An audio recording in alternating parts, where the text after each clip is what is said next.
everyone, you've tuned into ET now and it's 11:30 on your clock. It's time for Market Fatafat, the first edition. I'm Karunya Rao and joining with me on the show is Soumya. There's also Kunal Bothra as well as Swati Hodkar. Hi everyone and welcome on board. Let's kickstart the show by giving our viewers a wrap of the 30 stocks they need to keep on their radar in today's trading day. First up, it's Tata Motors and some more bad news flow, some more negative news flow coming in for this particular counter, which is dragging the stock lower in trade.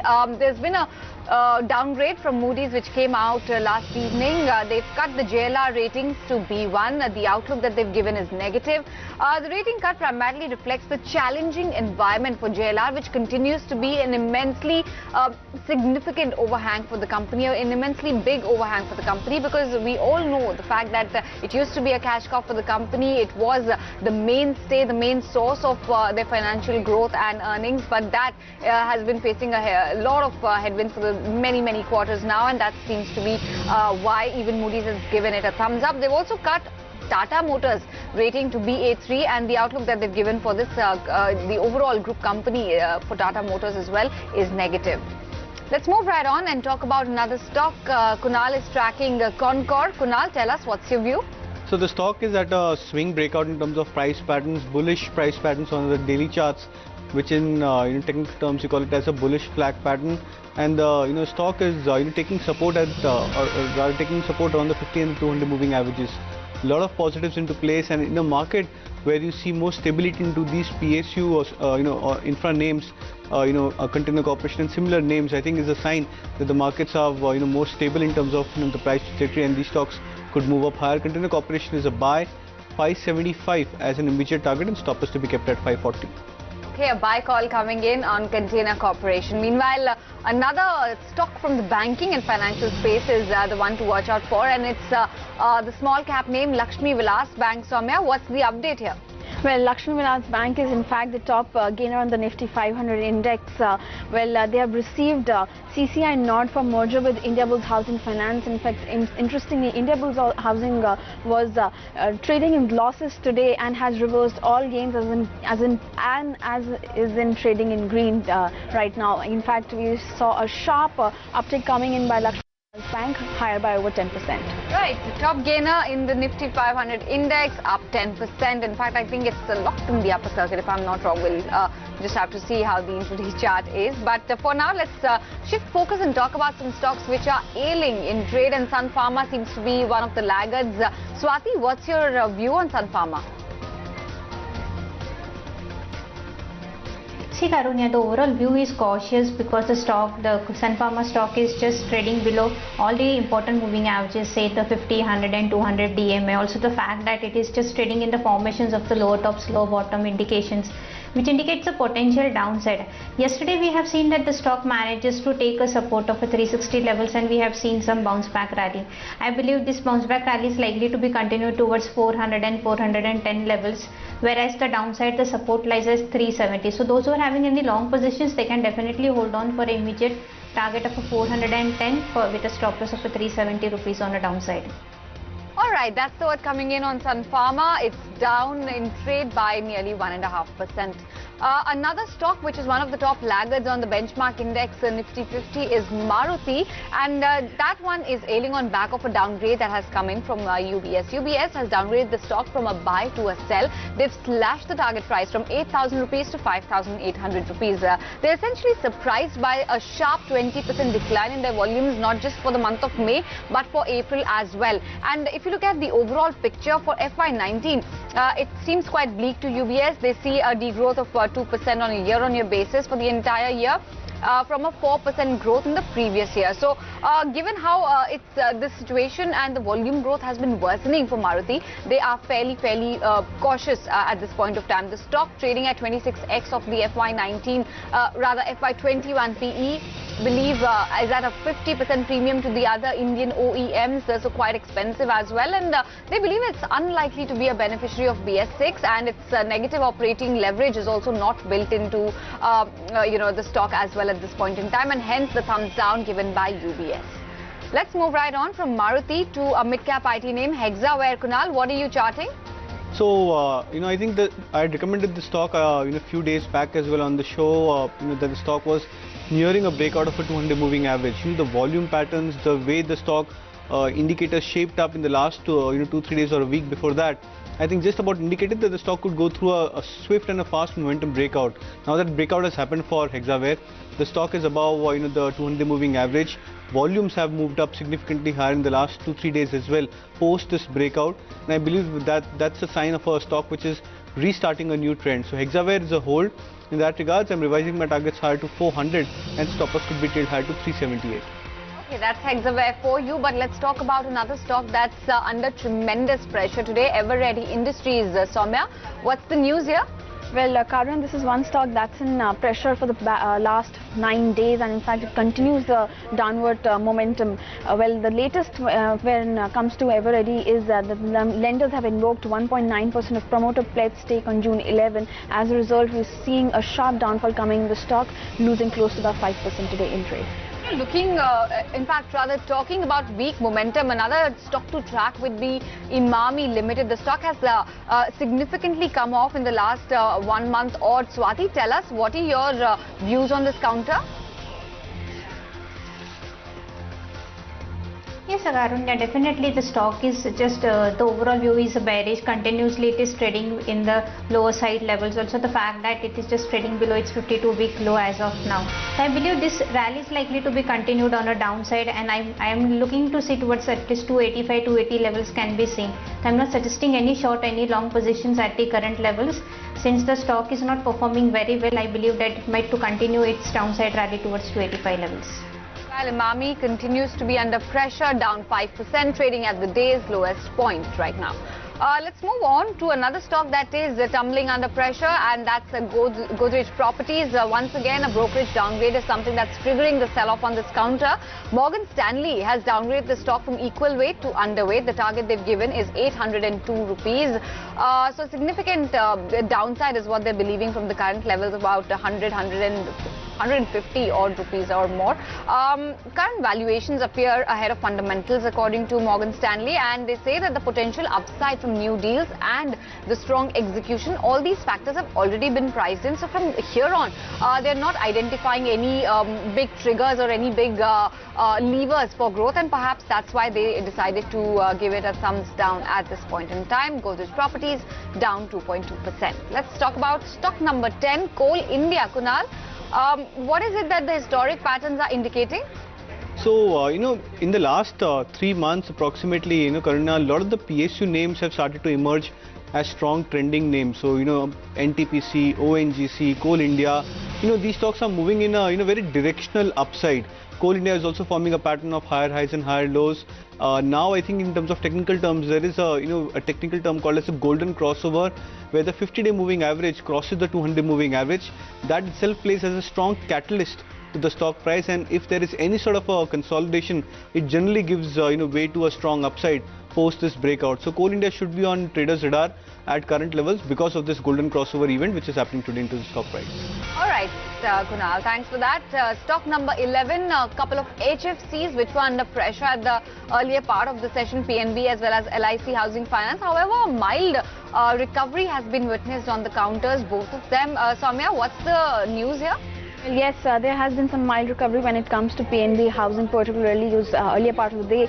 The stock was falling by over 1.5%. Well, as far as the NHB norms are concerned, they have raised the capital requirements from 12% to 15%, and in fact put a cap on the leverage, and they say that it has to be brought down to 12 times versus 16 times that was earlier. In fact, Tier 1 capital at any point of the time should not be less than 10% versus the previous minimum of 6%. Morgan Stanley came out with the late norms about the opinion on these norms, and they said that they were pretty much broadly in line with the proposals, and they're particularly flagging off PNB Housing Finance and LIC Housing Finance, saying that they could see some deterioration in structural ROE profile given they look to operate with higher capital buffers. So that's the latest when it comes to the housing finance companies.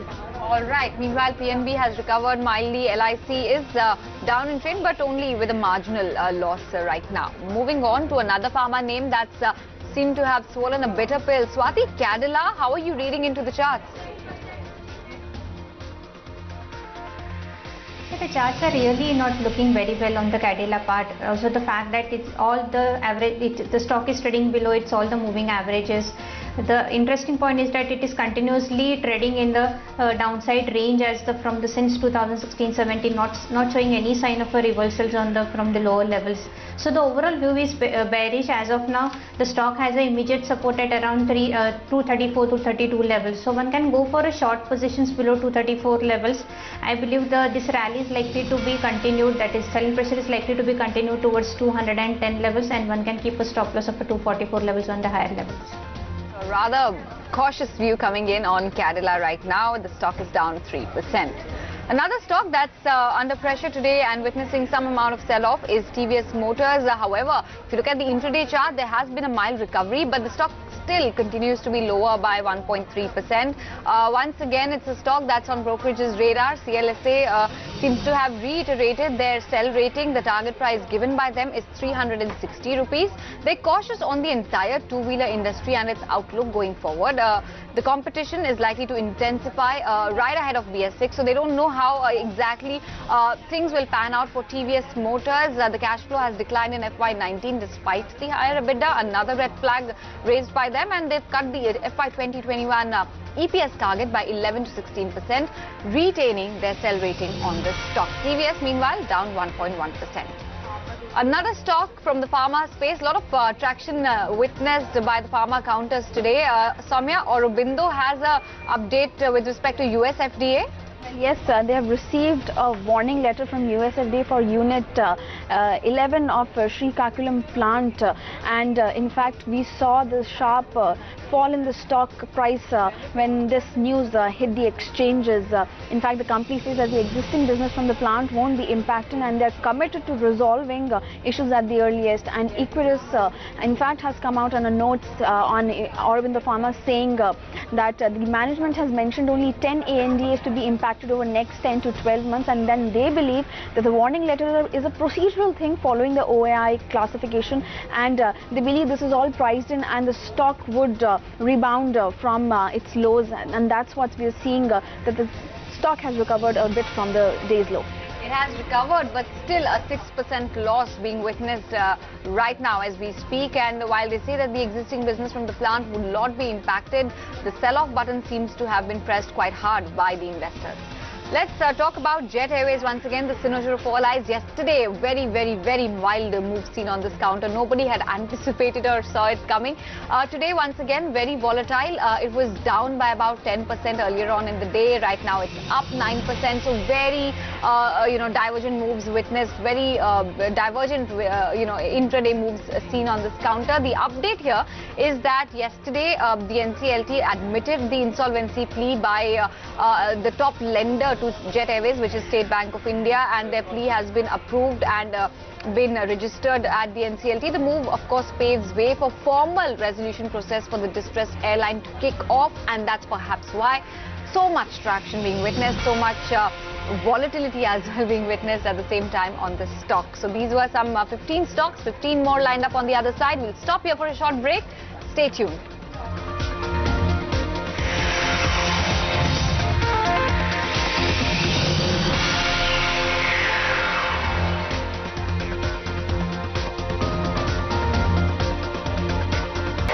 Welcome back. You're still watching Market Fatafat right here on ET Now, and we have 15 more stocks to go which you need to track in today's trading day. Firstly, let's talk about two more aviation names. We left you with an update on Jet Airways, and come back we are talking about SpiceJet as well as Interglobe. While there is a kind of a good news, good development coming in for these two, the stocks clearly both of them are under tremendous pressure today. What the news is, well, first up, they have got about got an approval and got from the Aviation Ministry, which has distributed Jet Airways foreign flying rights among both of these Indian carriers. So that's the big update on back of which these two are in focus. Indigo and SpiceJet, both of them have grabbed the maximum number of rights within all the other Indian air carriers that operate. Indigo has got 84 weekly flights. SpiceJet has got 77. But here's the caveat. all allocations are for a period of 3 months. We know that Jet also has been admitted to insolvency, so perhaps the government is also staying a bit cautious with respect to how the developments will pan out, and 3 months is what they have allocated it for at this point of time. But Indigo and SpiceJet, no cheer for both of these stocks on back of that development. Both of them are losing big time in trade. Moving on to a name from the financial space, ICICI Prudential. Kunal, what are you spotting here? So fourth consecutive day of a price uptrend to the stock price, bouncing off from its 50-day moving averages. Trends are extremely stable for the stock. We've seen good volume built up as well in the last, especially in the last 3-4 days of this strong price recovery. And I believe that that's a very strong sign of a change in trend for the stock price. I believe the stock could head up higher currently at 380 odd levels. I think we should come back to levels of 400, 405 pretty soon over the next couple of days. ICICI Prudential for you, up 2.5%. Another name from the financial space to keep on your list today is DHFL. Soumya, what's the update? Well, two particular updates coming in for DHFL. First being they have offloaded loans worth over 2,000 crore rupees to offshore investors, when the company says that they will be using these proceeds to meet immediate debt obligations. Apart from this, the company is out of the F&O ban, and that's why we're seeing sharp amount of traction coming in. DHFL gaining close to about 7.7%. Yes, quite a bit of attraction. The stock is climbing by about 8% higher. Meanwhile, another stock in focus from the realty space, Oberoi Realty. Swati, what's your take on this counter? Yes, Karuna, the overall view is positive definitely. The weekly chart also indicates that the stock is forming the pennant pattern, and today it's on the verge of giving the breakout of the same along with the volumes. Also, the interesting fact that today it has given a breakout of the 50 days moving average. The price are moving along with the volumes, which indicates a very positive signs on the technical part. So I'm taking a buy call at the current levels. I believe this rally is likely to be continued towards 570, 575 levels, and one can keep a stop loss of a 540 levels on the downside. Meanwhile, Oberoi Realty climbing high in trade. Another stock that's rallying away is JB Chemicals. It's in focus on back of some M&A activity that seems to be likely. What we're picking up from reports is that Lupin Pharma as well as the healthcare arm of Piramal Enterprises are among potential acquirers and are in early stages of conversations in order to buy into JB Chemicals. This is of course a source-based story which we're picking up from reports at this point of time. But do remember, JB Chemicals had informed the stock exchanges late last month. I was not aware of any stake sale negotiations, but people closely involved with the development said that an investment banker has been asked to seek potential buyers.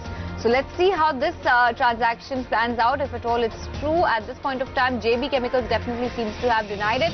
But this is what sources are telling us. JB Chemicals up 3% on back of that update. Kunal, BHEL, a stock that you've been tracking for a while now. Tell us what we can expect.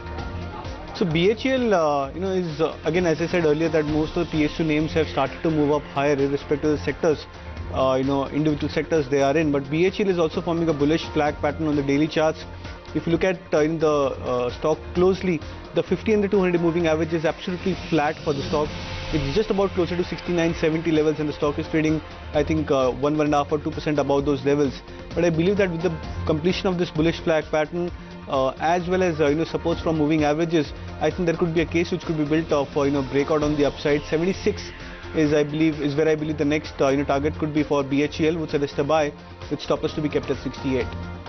BHEL for you. Next up, stock number 22, Soumya, Welspun Corp, top sectoral gainer, top gainer on the Nifty Metals Index. Tell us what's the update here. Well, yes, they've come out with a business update. They've successfully commenced commercial production of pipes at the Madhya Pradesh plant, and in fact the entire capacity of this plant is around 175 kilometric tons per annum, and this is a key positive for Welspun Corp. That's why we're seeing the stock gaining by over 2%. Right, while the stock is shining bright, on the flip side we have another stock, number 23, which is Kajaria Ceramics, which is tanking in trade. Swati, over to you. Tell us what's your view. Yeah, Kajaria, the overall view is sideways to the bearish. As of now, it's facing a very strong resistance of 50 days moving average. Also the fact that it is just on the verge of giving the breakdown of a upward rising channel, so which indicates a cautious sign at the current levels. The weekly chart also indicates the RSI showing a negative divergence. So I believe that we might see some selling pressures coming down in the coming week as such, which might take a stocks towards at least 530 level. So I am creating a short positions at the current level or sell below the 572 levels with a stop loss of a 590 for immediate target of a 530 levels on the downside. Right, that's Kajaria for you. Swati reiterates her self-stance on this stock. Moving on to our next stock, Sundaram Finance, another one soaring away in trade. It's up more than 3%. This is on the back of news reports which suggest that Sundaram will be buying the entire BNP Paribas stake in their JV, and which is a housing arm, for about 1,000 crore rupees. What we're picking up is that both of these entities, BNP Paribas as well as Sundaram Finance, have reached an agreement under which BNP Paribas Personal Finance will sell its entire 49.9% stake in Sundaram BNP Paribas Home Finance Limited. This will be for a consideration of 1,000 crore rupees. Let's see how it pans out. But for now, the stock is definitely soaring in trade. Moving on to another stock from the auto space, Hero Motor. Kunal? A lot of the auto stocks are trying to grapple with some bit of volatility, and volatility when you see at the fag or at the fag end of a trend, whether it's an upside or a downside, generally is an indication that a contra trend could start to play out. Now for Hero MotoCorp, 2550, 2600 has been a strong support range. We've seen the stock trying to penetrate through that zone, but you've seen demand coming back into the stock price, and it lifts the stock up higher. I believe that if this 2550 support holds, the stock should come back to a strong and a steady upside. 2800 could be a possible target for Hero MotoCorp in the short term. All right, Hero Motor meanwhile muted in trade, up by about 0.5%. But yes, contrary to many of the other OEMs which are tanking big time in trade, Hero Motor looking relatively sharper. Let's move right on to Pidilite, a name from the consumption space. Soumya, once again another stock that's on brokerage radar. Yes, and this is one stock that's under pressure on back of this note by CLSA, where they're maintaining a sell stance with a target price of 1,060 rupees per share. They believe that there are increased concerns of the slowdown in the consumption sector, and the turnaround in international subsidiaries and operations is still awaited as far as Pidilite is concerned. They believe that the valuations are expensive, and new product category scale-up still remains a crucial and a critical factor when it comes to Pidilite. Hence, maintaining a sell stance with a target price of 1,060 rupees per share. Right, that's CLSA's word coming in on Pidilite. The stock down 1% almost in trade. The next stock which we want to focus in on is DLF. Swati, the stock has seen a decent run up in the last couple of days. This week also it has moved up quite okay, I would say. But today it's a bit muted. Tell us what's your view on the counter. Yes, Karunya, from the last 2 to 3 days we have seen that the stock has given a bounce back rally from 170 levels towards now. As of now, it's hovering near 183, 184 levels. The resistance provided by its 50 and 100-day moving average. If it manages to give a closing above 182 levels along with the volumes, then definitely this rally is likely to be continued towards 190 odd levels. So those who are having any long positions, they can definitely hold on for immediate target of a 190 and 195 levels, and one can keep a stop loss for 175 rupees at the current levels. All right, that's DLF for you. Completely flat in trade, a slight negative bias witnessed on the counter. But with that, unfortunately, we're completely out of time on this edition of Market Fatafat. So that's all the stocks we'll be able to address. Thank you so much, Swati, Kunal and Soumya for joining in as well. With that, it's a wrap.